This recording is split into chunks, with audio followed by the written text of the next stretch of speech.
예, 안녕하십니까. IBM의 보안 기술 리더를 맡고 있는 박형근 차장입니다. 오늘은 2막 IBM Security Engineering Framework, IBM의 SDLC죠. 이 방법론과 그다음에 최신 테스트 방법론 이 두 가지에 대해서 알아보는 시간을 갖도록 하겠습니다. 오늘의 그 아젠다는 보안 개발 라이프 사이클에 대해서 한번 알아보고요. 그 다음에 IBM Securing Engineering Framework에 대해서 이제 알아보도록 하겠습니다. 그 다음에 마지막 세 번째로 보안 테스트 방법론에 대해서 이제 알아보는 시간을 갖도록 하겠습니다. 먼저 강의에 들어가기 앞서서 전 강의 시간에 제가 이제 다 하지 못한 얘기가 있어서 그거 먼저 하도록 하겠습니다. IBM 이제 보안 역량에 대해서 좀 더 소개를 드리려고 하는데요. IBM이 이제 보안 비즈니스를 한다, 아니면 IBM이 보안 솔루션을 이제 판다, 아니면 IBM의 보안 기술을 얘기할 때 IBM 뭐 하드웨어라든가 아니면 뭐 메인프레임 이런 서버 기반 중심으로 이제 생각하시는 분들이 많으신데요. IBM은 굉장히 뭐 비즈니스 영역이 많은 것도 사실이지만은 굉장히 최고의 그런 보안 전문 회사입니다. 그래서 보안 전문 회사이고요.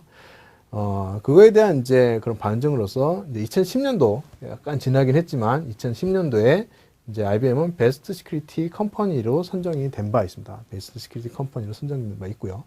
그다음에 이제 아직 이제 올해 통계는 나오지는 않았으니까 이제 작년에 이제 같은 회사 발표한 이제 세계 보안 소프트웨어 시장 점유율을 보면 IBM이 4위죠.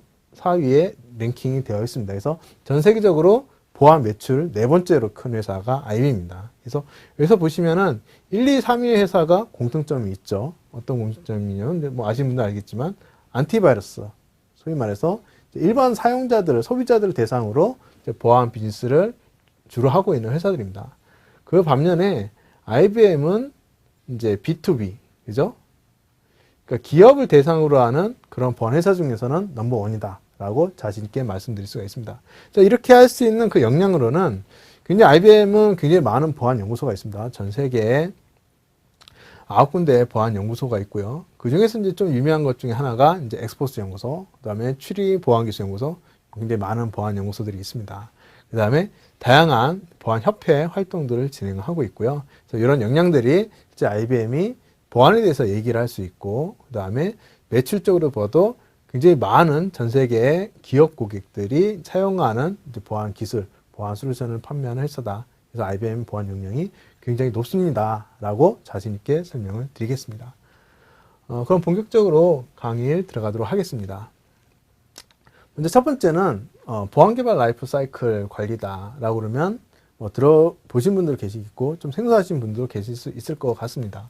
그래서 보통 보면은 이 SDLC라고 얘기를 하면 보통 이제 소프트웨어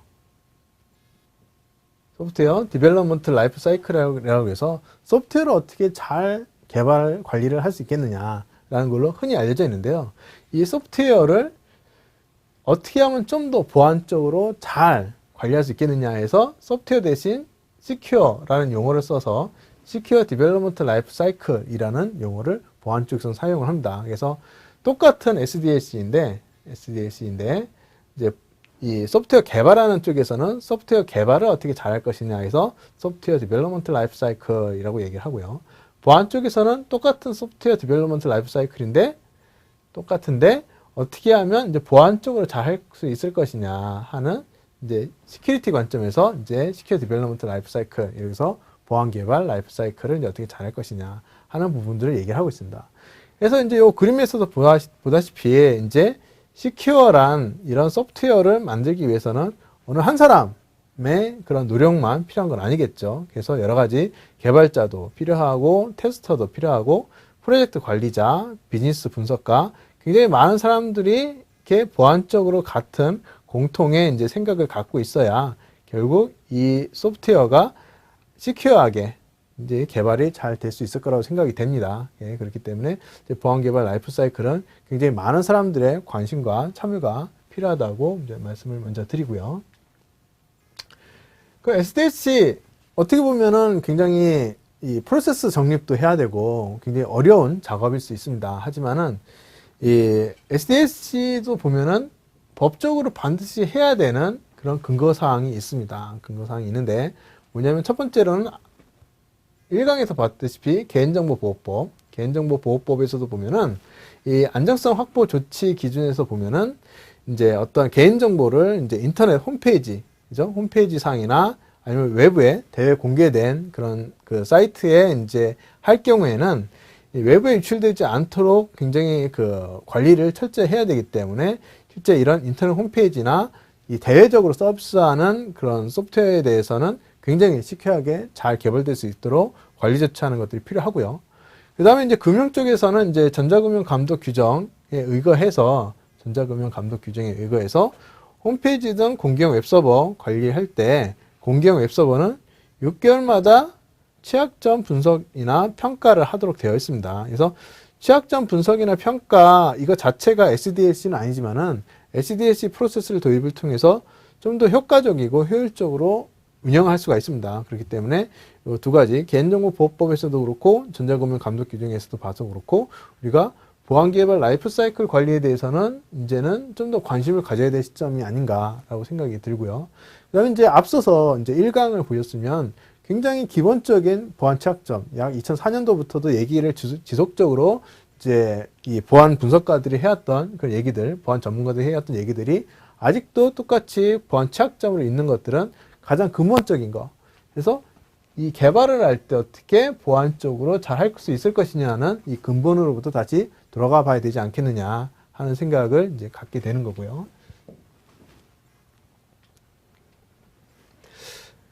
근데 그렇게 하기에는 상당히 뭐 여러 가지 어려운 점이 많습니다. 그래서 우리 소프트웨어 개발 현실을 이제 좀 돌아보면요. 우선은 이제 뭐 지원이나 이런 것들이 굉장히 좀 많이 부족합니다. 부족하기 때문에 이제 뭐 이제 그 보안적으로 전문성을 갖고 있는 개발자들도 이제 많이 없으시고요. 그 다음에 이제 개발 자체도 굉장히 성과 위주입니다. 그죠? 그래서 이 납기 준수를 굉장히 철저하게 하죠. 납기 준수가 좀이라도 늦어지면은 굉장히 큰일 납니다. 그래서 납기 준수 철저히 해야 되는데 거기에 문제는 이 품질 관리라는 게 상당히 많이 부재가 되어 있다. 굉장히 많이 미흡하다라는 것이 이제 좀 어려운 점이 될 수가 있겠고요. 그 다음에 이제 이 개발자분들도 이 보안에 대해서 이제 잘 모르기 때문에 굉장히 수동적이세요. 수동적으로 이제 대응을 이제 하시게 되겠고요. 또 보안 담당자들도 이 개발자랑 커뮤니케이션 하기가 상당히 어렵다 보니까는 단순히 체크리스트 기반으로 이제 이 보안적으로 안전한지 안 한지를 합니다. 근데 체크리스트의 맹점은 체크리스트에 포함되지 않는 것들은 그대로 이제 그 취약점이 노출될 수 있다라는 이제 문제점이 있고요. 이제 그러다 보니까는 이 취약점 관리가 상당히 불충분하죠. 불충분하게 되고요. 또 이제 개발자에 대한 보안 교육이나 훈련 자체도 상당히 많이 부족합니다. 부족하고 또 그러다 보니까는 이 개발자들이 어플리케이션 보안에 대한 인식이 상당히 부족한 경우도 많이 있습니다. 사실은 이 개발자뿐만이 아니라 어떤 프로젝트 관리자라든가 아니면 이제 QA 담당자라든가 이런 분들이 어플리케이션 보안에 대한 인식이 부족한 경우가 상당히 많이 있습니다. 그래서 어플리케이션 보안은 누구 담당 책임이냐 하면은 보안 담당자 책임이다. 이렇게 일임하는 경우 굉장히 많이 있고요. 사실 그렇게 해서는 어플리케이션 보안을 확보하기 상당히 어렵습니다. 그래서 이 어플리케이션을 개발하는 모든 참여자, 그래서 예를 들면 개발자부터 시작해서 테스터, 그다음에 뭐 프로젝트 관리자, 그다음에 디벨롭먼트 관리자, 그다음에 뭐 예를 들면 라이브러리라든가 하여튼 모든 그런 관계자들이 이 어플리케이션 보안에 대한 인식을 가지고 접근을 해야 좀 더 그 안전한 그런 어플리케이션 개발이 가능할 것 같고요. 그 다음에 이제 표준화 자체, 그죠? 보안을 이제 잘 모르다 보니까는 표준화 상당히 중요합니다. 그래서 보안적으로 표준화한 것들을 많이 개발자들이 활용을 하면은 보안에 대한 교육이 좀 잘 안 돼 있더라도 어느 정도 수준의 보안을 달성할 수 있는데요. 표준화 자체도 굉장히 불충분하다는 거죠. 불충분하고 또 표준화 안 되는 경우도 많이 있고요. 그러다 보니까는 뭐 개발 그룹은 개발 그룹대로 따로 놀고 이 보안 그룹은 보안 그룹대로 따로 운영이 되고 서로 간에 커뮤니케이션 잘 안 됩니다. 그다음에 프로젝트 관리도 품질 관리도 잘 안 되고, 그다음에 개발자들 스스로도 어떤 그 스스로 개발하는 습관이 있기 때문에 여러 가지 다양한 이제 보안에 대한 라이브러리를 사용한다든지 보안적인 방법으로 개발하는 패턴을 이제 한다든지 이런 것들에 대해서 상당히 거부감을 갖고 계세요. 예, 그렇기 때문에 이런 것들 때문에 이제 보안 개발 라이프 사이클을 도입해야 될 당위성도 되는 거고요. 실질적으로 도입했을 때 어려운 점도 됩니다. 그래서 이런 것들을 고려해서 이제 보안 개발 라이프 사이클을 잘 해야 되는 이제 그런 숙제를 이제 풀어야 될 상황이 이제 되겠고요. 웹 어플리케이션 보안 부분에 보면은 그럼 왜 웹 어플리케이션 보안을 이 개발단부터 이제 고민해야 되느냐? 우리가 솔루션이 있습니다. 보면 웹 방화벽, 웹 어플리케이션 방화벽이라는 이제 그런 솔루션이 있습니다. 근데 이 솔루션 같은 경우에 보면은 사실 제대로 운영하기가 상당히 어려우세요. 왜 어렵냐면은 첫 번째는 보통 웹 어플리케이션 방화벽이 주로 이제 패턴 위주입니다. 패턴 위주이기 때문에 이 패턴을 우회하는 경우가 굉장히 많고요. 우회하는 경우가 많고, 새로운 공격 기법, 새로운 공격 기법의 대응이 상당히 어렵습니다. 상당히 어렵고요. 또 그 다음에 이제 어떤 보안 정책의 예외 처리를 하는 부분이라든지, 그 다음에 네거티브 보안 정책이라고 그래서 예를 들면 이 어떤 것들은 허용을 하고 나머지는 모두 허용하지 않는다라는 정책이 아니라 모든 것은 다 허용하고 어떤 것은 하면 안 된다. 이렇게 네거티브하게 정책을 세움을 통해서 실질적으로 이 허용되는 이 바운더리에서 전부 다 이제 보안적인 문제점이 생길 수가 있습니다. 그 다음에 정상적으로 들어갔는데 프로그램 로직상에서 문제가 있어서 이제 그 문제가 발생하는 경우에도 웹 방화벽이 이 막을 수 있는 한계가 있기 때문에 결국 대부분이 방화벽, 웹 방화벽이라는 솔루션이 있다 하더라도 공격이 허용될 수 있는 가능성이 높습니다. 그래서 제가 아까도 그 전 강의 시간에 말씀드렸지만은 그 웹 방화벽이라고 하는 보안 솔루션도 100% 이게 웹 보안의 리스크를 다 해결해 줄 수 있을 거다. 이런 생각은 굉장히 위험한 생각이고요. 그래서 이런 것들을 요 웹 방화벽은 그냥 어느 정도의 리스크를 완화시켜주는 툴이라 생각을 하시고 또 다른 리스크를 어떻게 그럼 해결할 것이냐 하면은 이제 웹 어플리케이션 개발단에서 이제 어느 정도 안전한 이제 그러한 프로그램을 하게 되면은 이 두 가지의 그런 그 보안 통제 수단이 서로 이제 시너지를 내서 좀 더 안전한 그런 웹 보안 환경을 만들 수 있을 거라고 봅니다. 이거는 또 하나의 이제 재밌는 그런 만화예요. 그래서 예를 들면 이제 여기 보면 웹 시큐리티라고 써 있습니다. 웹 시큐리티라고 써 있는데 이제 이 보안 담당자가 이제 요 문을 이제 계속 바라보고 있죠. 요 문에서 이제 악의적인 사용자가 들어오나 안 들어오나 계속 체크를 하고 있습니다. 그래서 너 누구냐라고 계속 체크를 해서 만약에 해커다라고 그러면 이제 문을 열어주지 않는데 문제는 문이 이곳만 있는 게 아니라는 거죠. 이미 해커는 다른 곳으로 우회해서 들어와서 이 사람은 이제 이미 들어와 있다라고 이제 하는 것이 하는 시사점으로 이제 웹 방화벽하고 실제 웹 방화벽 이외에도 여러 가지 우회 경로는 많이 있습니다라는 것들을 이제 표현해주는 그런 만화입니다. 그래서 전통적인 이제 그 SDLC, 여기서 말하는 SDLC는 이제 그 시큐어가 아니라 그냥 소프트웨어 디벨롭먼트 라이프 사이클 보면 이제 보통 이런 형태로 이제 쭉 되어 있습니다. 그래서 이제 먼저 어떤 디파인을 하고, 그 다음에 디자인 설계를 하고, 그 다음에 이제 디벨롭먼트 하고, 디플로이 하고, 유지하고, 이런 이제 순환 사이클을 이제 지속적으로 쭉 돌게 되겠죠. 쭉 돌게 되어 있는데, 이 소프트웨어 디벨롭먼트 라이프 사이클에 대해서 이제 시큐어하게 한다고 하면, 시큐어한 관점을 메인테인 레벨에서 시큐어한 관점을 볼 거냐, 디벨롭먼트 레벨에서 시큐어한 관점을 볼 거냐, 그 다음에 디플로이 관점에서 시큐어한 관점을 볼 거냐, 그 다음에 디벨롭먼트 레벨에서 시큐어한 관점을 볼 거냐, 아니면 디자인 수준에서 시큐어한 관점으로 볼 거냐, 아니면 디파인 레벨에서 시큐어한 관점 보냐에 따라서 굉장히 달라집니다. 그래서 아무래도 좀 더 앞 단계에서 보안적인 관점, 보안 요구사항을 수용을 해서 적용했을 때가 실제 이 뒤에 단, 메인테인 단계나 디플로이 단계까지 와서 보안적인 관점이나 보안적 요구사항을 고려할 때보다 훨씬 더 비용이 절감이 되고 좀 더 그 보안에 대해서 효율적인, 효과적인 접근이 가능합니다. 그래서 가급적이면 이 아래 수준보다는 좀 더 윗 수준에서 보안을 고민하고 보안 요구사항을 확인하는 그런 프로세스를 만드는 게 바로 이제 그 보안적인 관점에서 시큐어 디벨롭먼트 라이프 사이클이다라고 얘기할 수가 있습니다. 그래서 좀 더 앞으로 가서 이 보안적인 관점, 보안적 요구사항, 보안적인 점검을 할수록 이 취약점이나 버그가 나올 확률이 굉장히 많이 떨어집니다. 굉장히 많이 떨어지고 실질적으로 그 버그를 픽스하기 위한 비용도 굉장히 절감이 됩니다. 그래서 IBM도 소프트웨어를 만드는 회사입니다. IBM도 소프트웨어를 만드는 회사고, IBM도 굉장히 많은 개발자를 갖고 있습니다. 그래서 IBM도 굉장히 많은 개발자를 갖고 있는데, IBM도 그래서 SDLC가 있습니다. Secure Development Life Cycle을 IBM은 IBM Secure Engineering Framework이라고 명명을 하고 있고요. 이 IBM Secure Engineering Framework에는 크게 5가지의 도메인으로 구성이 되어 있습니다. 5가지의 도메인으로 구성이 되어 있고요. 사실 이제 IBM Secure Engineering Framework은 전 강의 시간에 IBM Security Framework 상의 그 세 번째 그 통제 도메인이죠. Application and Process 통제 도메인의 서브 그 프레임워크입니다. 서브 프레임워크이고요.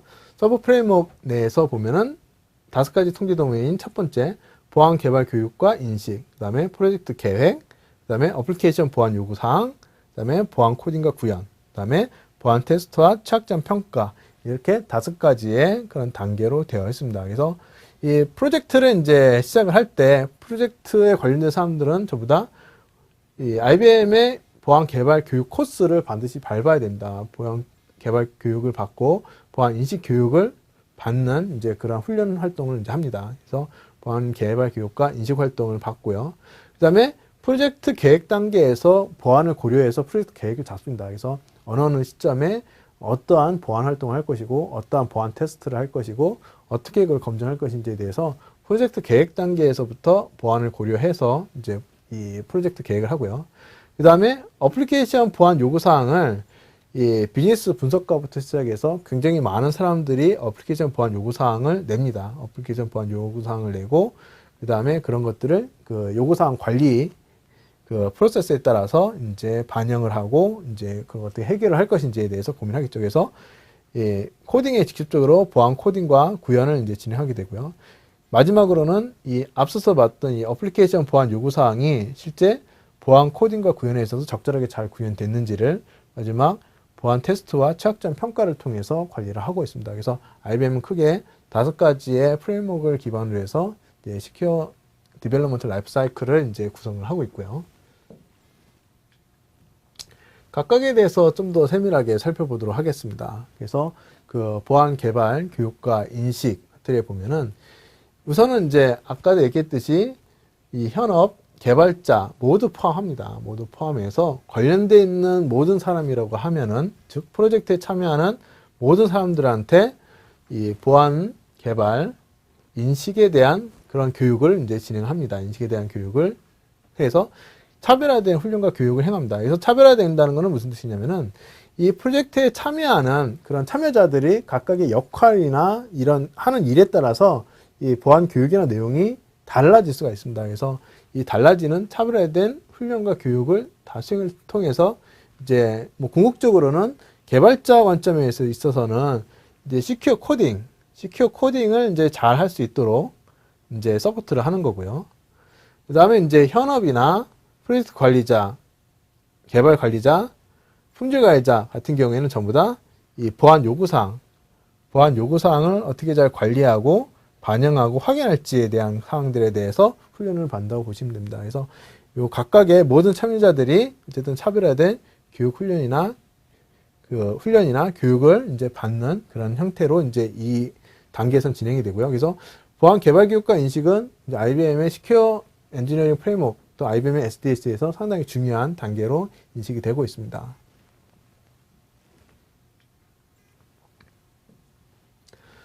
다음으로는 이제 프로젝트 계획입니다. 프로젝트 계획.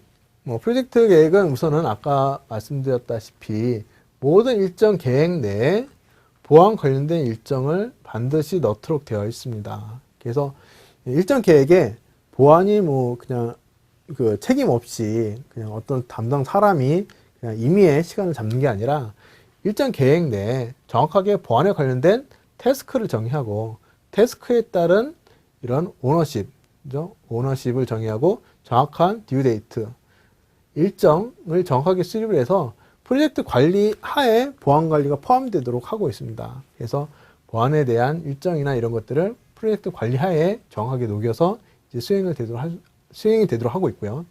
그 다음에 이제 프로젝트 계획 내에서는 이제 보안 요구사항을 이제 관련된 요구사항을 이제 수립을 하고 적용하도록 되어 있습니다. 그래서 프로젝트 내 커뮤니케이션 그 조직, 커뮤니케이션 채널 내에 반드시 이 보안에 대한 책임 정의, 보안에 관련돼서 누가 어떤 역할을 할 것이며 어떠한 책임을 질 것인지에 대한 부분, 그 다음에 담당자, 그 다음에 어떻게 커뮤니케이션 할 것인지에 대한 커뮤니케이션 채널, 이런 것들이 보안 파트에도 마찬가지로 그 구성이 되어 있습니다. 그래서 요 두 가지 활동을 통해서 실제 프로젝트 관리할 때는 이제 어떻게 회의 내 어떤 보안 내용, 보안 요구사항 관리 이런 것들 할 것이며 보안 관리에 대한 산출물, 그 다음에 어떻게 테스트 할 것인지 이런 것들이 실제 프로젝트 계획에도 들어가고 향후의 프로젝트 관리 내에 정확하게 이런 것들이 이행되도록 점검을 하고 있습니다. 그 다음에 보안 프로세스에 대해서도 뭐 구체적이지 않다 한다 그러면 뭐 2단계에서 명확하게 보안 프로세스를 정의를 하고요. 그래서 보안 프로세스 정의 내에서 보면 보안 요구사항 관리를 이제 어떻게 할 것인지, 그 다음에 취약점 관리 프로세스를 어떻게 할 것인지 이런 것들을 다시 재정의할 수도 있습니다. 근데 IBM 같은 경우에는 오랫동안 이런 프로세스를 운영해 왔기 때문에 사실 재정의할 일은 뭐 거의 없습니다. 그래서 특별한 프로젝트가 아닌 이상은 거의 기존에 있는 그런 프로세스와 그다음에 산출물, 그다음에 테스트 방법론을 가지고 이제 IBM의 그런 그 프로젝트를 운영을 하고 있습니다.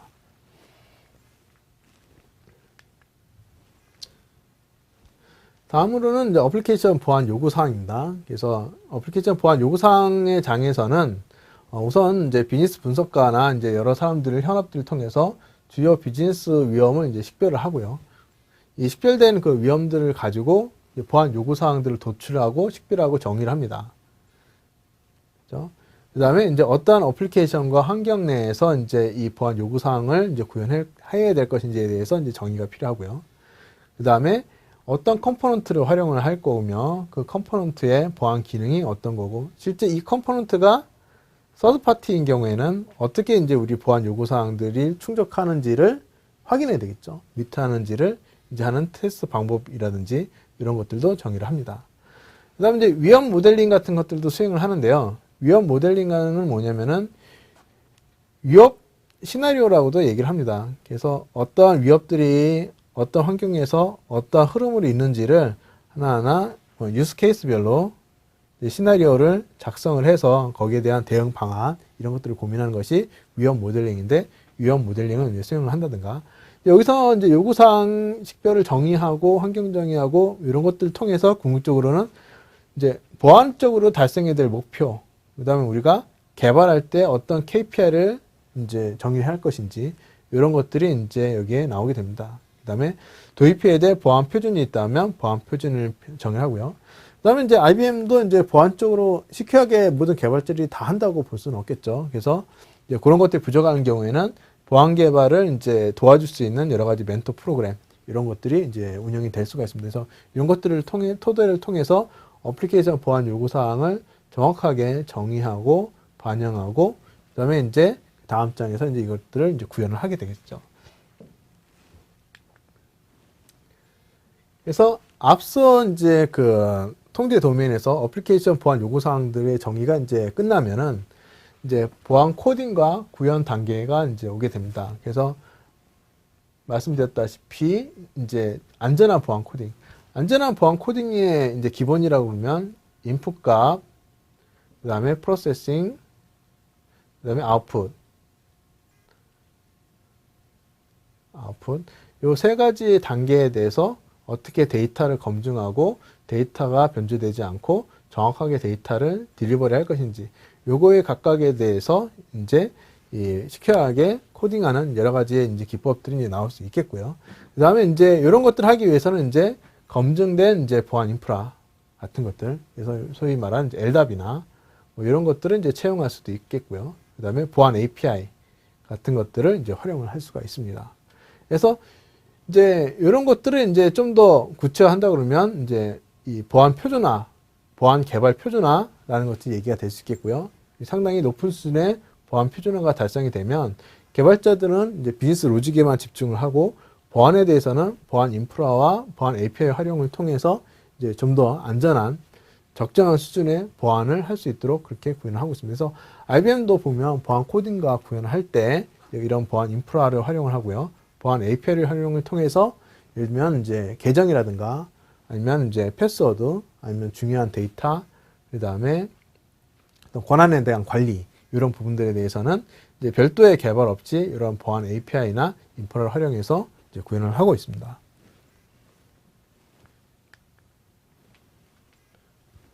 마지막으로 이제 이렇게 구현을 다 하게 되면 뭐 구현 중간중간에도 이제 마찬가지겠습니다만은 결국 궁극적으로는 이제 정말 요구사항이 정확하게 잘 구현이 되는지를 이제 테스트를 하고 그 다음에 발견된 취약점들에 대해서는 평가도 하고 이제 관리도 이제 수행을 해야 됩니다. 그래서 이런 것들을 하기 위해서 보안은 품질 관리의 이제 일부분으로 이제 돼야 되겠고요. 그 다음에 굉장히 다양한 이제 테스트 기법, 테스트 방법론 이런 것들을 통해서 이제 진행해야 됩니다.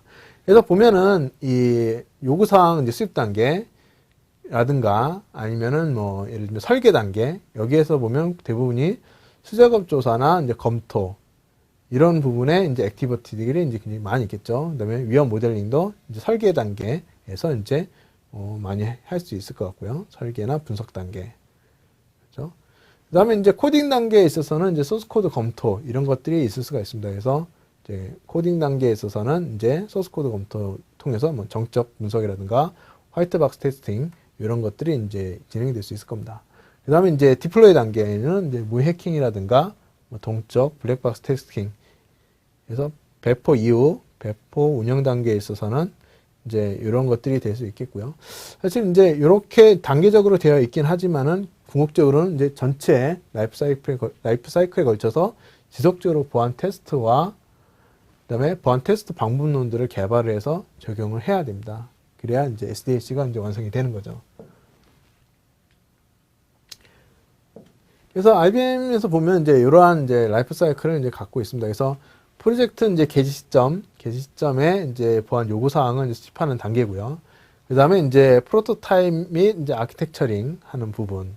그 다음에 실제 코딩 및 뭐 테스트, 뭐 문서화 하는 단계. 그 다음에 개발이 완료되면 이제 배포, 뭐 유지보수 운영 이렇게 되겠죠. 그래서 여기서 보면은 프로젝트 개시 단계부터 보안에 관련된 기본 활동들을 지속적으로 합니다. 지속적으로 하고요. 그 다음에 이제 프로토타입 및 아키텍처 단계에 있어서도 아키텍처 분석을 합니다. 분석을 하고 보통 여기에는 보통 리뷰, 검토에 대한 단계들이 이제 대부분 많이 들어갑니다. 그래서 설계에 대한 검토라든가 아키텍처에 대한 검토라든가 이런 것들을 통해서 이제 보안 쪽으로 계속 분석을 하는 거죠. 보안 쪽으로 분석하는 거고 코딩 단계에 이제 넘어오게 되면은 이제 정적 분석, 그 다음에 내재화된 그런 보안 인프라나 API를 이제 활용을 많이 하고요. 그 다음에 이제 수시로 이제 동적 분석을 이제 같이 가미를 함을 통해서 이제 이 보안에 대한 이제 코드가 보안 쪽으로 잘 개발되었는지를 지속적으로 계속 확인합니다. 지속적으로 계속 확인하고요. 그 다음에 이제 개발이 완료가 되면 이제 여기서는 이제 QA 레벨이죠. QA 레벨에서 정적 분석과 동적 분석 이런 것들을 또 가미를 다시 한번 해서 취약점을 이제 분석을 다시 한번 하게 됩니다. 다시 한번 하게 되고, 그다음에 유지보수나 운영이나 배포 단계에서도 이제 보면은 이제 뒤에 다시 설명을 드리겠지만 요즘에는 테스트 방법 기법 중에 그래스박스 테스트라고 해서 이 운영 중에 런타임 레벨로 지속적으로 테스트하는 그런 기법들도 나와 있습니다. 그래서 그런 기법들을 기본으로 통해서 여러 가지의 테스트를 지속적으로 하는 것이 일단 SDLC의 굉장히 핵심적인 활동 중에 하나입니다.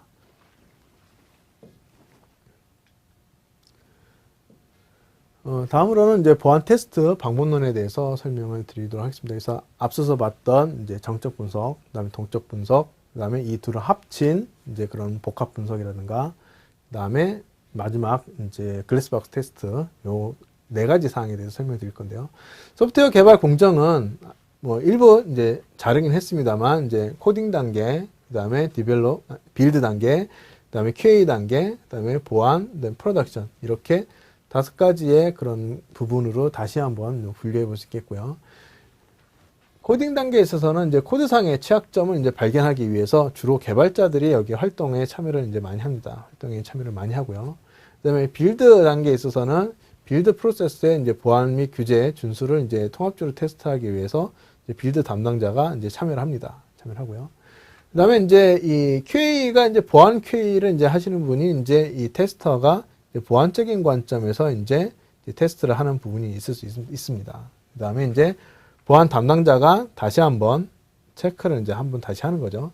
그 다음에 프로덕션에 있어서는 이제 지속적으로 모니터링을 해야 됩니다. 사실 국내에서는 이 부분이 가장 약하세요. 왜냐면은 한번 개발해서 배포하면은 취약점 관리를 더 이상 하지는 않습니다. 근데 웹 해킹 기술은 계속 발전되는 거기 때문에 이 프로덕션 이후로 넘어간다 하더라도 지속적으로 취약점 관리가 되지 않으면 언젠가는, 지금은 안전하다 하더라도 언젠가는 안전하지 않은 그런 웹 서비스가 됩니다. 그래서 지속적으로 계속 보안에 대한 취약점이나 어떤 규제 사항들, 그 다음에 이제 이런 것들이 잘 지켜지는지를 모니터링을 해야 됩니다. 그래서 이 각각의 담당자마다 이제 굉장히 다른 그런 테스트 기법들을 많이 쓰는데요. 주로 코딩 단계에 있어서는 주로 소스 코드 검증을 많이 씁니다. 소스 코드 검증을 많이 쓰고, 소스 코드 검증을 많이 쓰다 보니까는 이제 정적 분석이나 이제 뭐 아니면 화이트박스 기법, 이런 것들은 이제 많이 쓰고요. 이후에 이제 빌드 이후에는 이제 뭐 소스 코드 분석이나 정적 분석도 사용은 합니다만은 이제 주로 이제 블랙박스 테스트나 이제 동적 분석을 더 많이 활용하십니다. 근데 이 둘은 이제 적절하게 혼합해서 하는 경우도 있기 때문에 이 두 가지 케이스를 이제 다 확인을 하실 필요가 있겠습니다.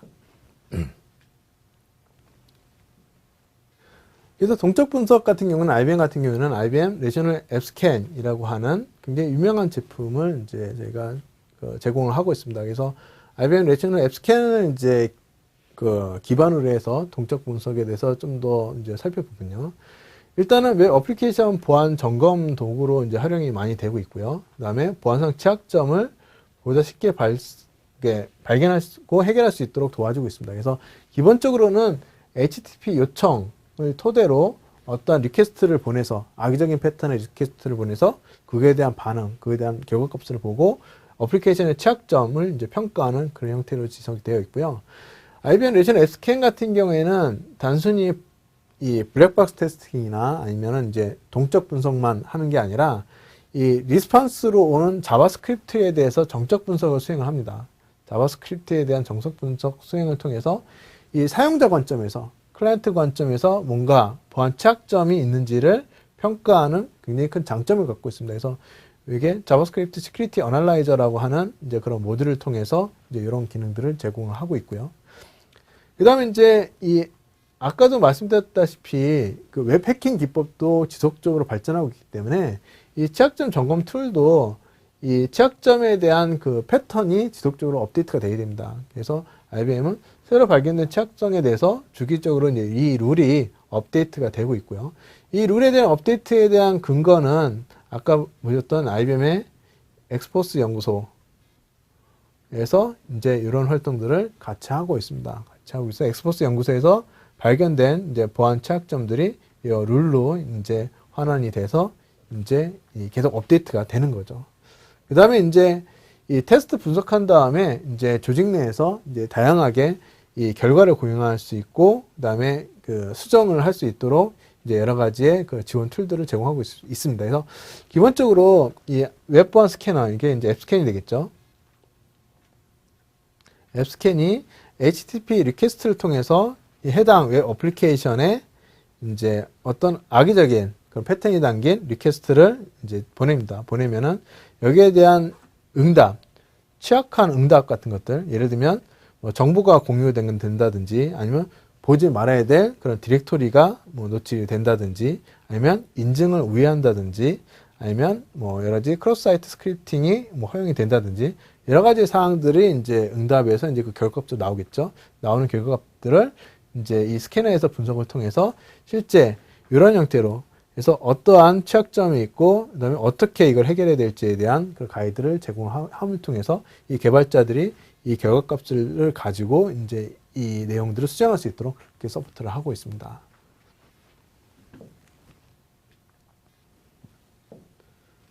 다음으로는 이제 정적 분석인데요. IBM 정적 분석 솔루션은 IBM 내셔널 앱스캔 소스 에디션입니다. 똑같은 앱스캔이기 때문에 혼동하실 수도 있겠습니다만은 IBM의 앞서 보였던 동적 분석은 IBM 내셔널 앱스캔, 스탠다드 에디션, 엔터프라이즈 에디션 이렇게 되어 있고요.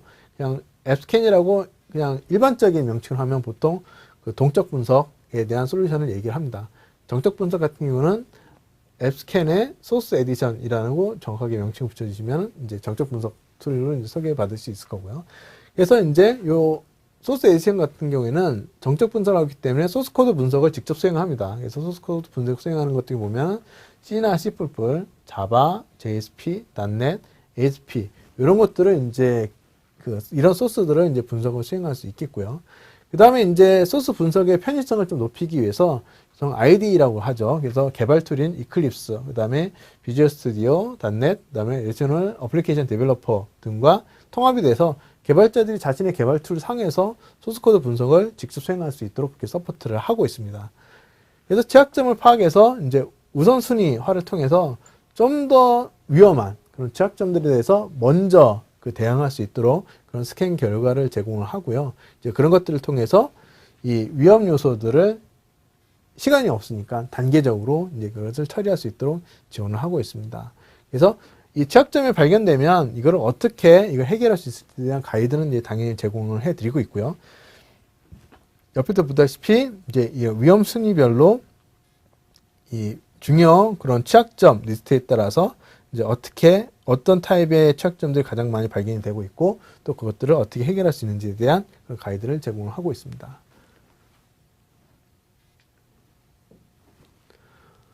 복합 분석 같은 경우에는 블랙박스 테스팅하고 화이트박스 테스팅의 결과를 서로 연계를 시킵니다. 그래서 예를 들면은 이제 동적 테스트 같은 경우는 이제 보통 QA나 보안 감사자나 뭐 여러 테스터 분들이 이제 쭉 수행을 하시고요. 그 다음에 이제 이쪽 정적 분석은 보통 이 개발자들, 디벨로퍼들이 이제 수행을 하셔서 이제 서로 이제 이 문제되는 소스가 실제 외부에서 공격 가능한지를 파악을 하는 겁니다. 그래서 여기에 취약점이 있는데 실제 외부에서 공격이 가능한지 안 한지 이런 것들 연계 분석을 통해서 조금 더 외부에서 공격 가능한 조금 더 크리티컬한 그런 취약점들을 먼저 우선순위를 둬서 이제 수정할 수 있게끔 그렇게 지원을 하고 있고요. 그래서 서로 간에 감사를 할 수도 있고 서로 간에 시너지를 낼 수 있도록 이렇게 하는 이 분석. 그래서 정적 분석과 동적 분석을 함께 연관시켜서 하는 분석을 이제 복합 분석이라고 얘기를 하고 있습니다.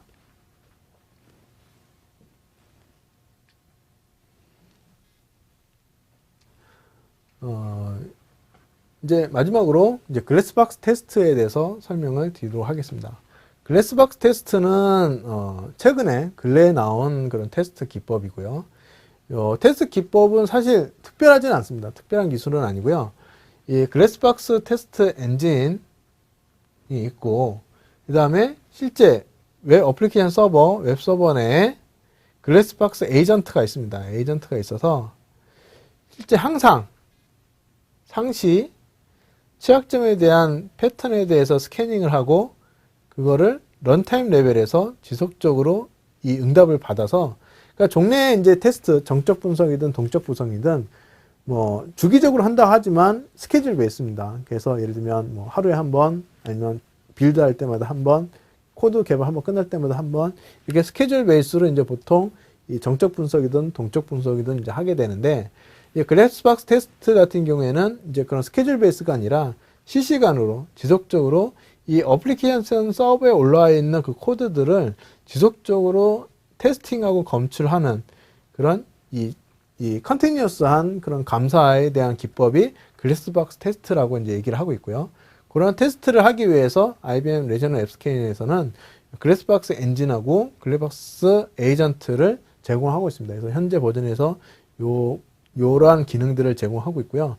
글래스박스 테스트 같은 경우는 이제 개발하는 개발계의 어플리케이션이나 운영계의 어플리케이션에서 올라오는 그 코드들을 실시간 분석을 통해서 좀 더 그 문제점들이 사용자한테 노출되기 이전에 좀 더 빠르게 검출을 해냄을 통해서 이제 그런 것들을 이제 대응할 수 있도록 이제 지원해주는 그런 테스트 방법 논의를 하겠습니다. 그래서 지금 현재 글래스박스 테스트는 이제 정적 분석, 동적 분석을 이제 좀 더 발전시켜서 지속적으로 이러한 활동들을 할 수 있도록 서포트하는 그런 기법이다, 그런 기술이다 이렇게 이해해 주시면 되겠습니다. 지금까지 2막 IBM 시큐어링 엔지니어링 프레임워크, IBM 시큐어 엔지니어링 프레임워크에 대해서 이제 소개를 드렸고요. 그 다음에 여러 가지 테스트 방법론에 대해서 설명을 드렸습니다. 다음 3막에서는 그와 관련되어 있는 여러 가지 보안 라이브러리, 그다음에 유틸리티에 대해서 소개를 드리도록 하겠습니다. 예, 감사합니다.